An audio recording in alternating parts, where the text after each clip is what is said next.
When I start a workshop, one of the first things I do is I get people to write down on a Post-it the percentage to which they have shown up at work in the last 2-3 weeks. Inevitably, the percentage in the room is about 65 or 70%. Then I ask them to write down a percentage of how much they've shown up at home in their personal and principal relationship. And often the percentage in the room is 45 or 50% or even less.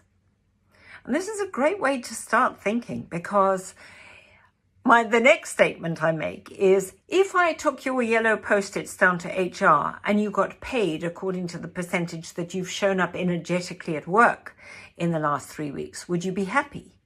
Well, hell no. Hell no. Because people are showing up at work 65, 70%, but they want 100% of their salary. And I think this is a great way for leaders to start checking in with their teams, and of course to check in with themselves. I'm coaching 3 leaders at the moment, and they self-confess that they show up about 70, 75, sometimes 80% at work. And yet they are expecting their staff to show up 100. That's never going to happen. It can't happen, because the leadership culture starts at the top.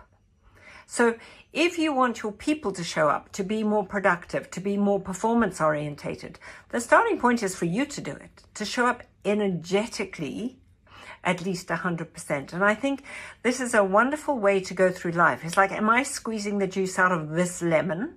And part of that is about being totally present, not worrying about the past, because that's where all guilt is. It's always about the past. I would have, should have, could have. And not worrying and getting anxious about the future. The future anxiety always starts with what if. And we're hardwired to go what if negative.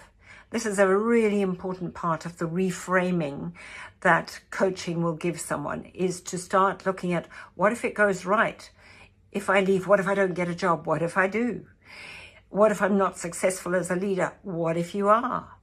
I had to answer many of these questions when I was moving countries. What if you don't like it? What if I do? What if you don't make friends? What if I do? It's a fantastic way to start challenging your own thinking.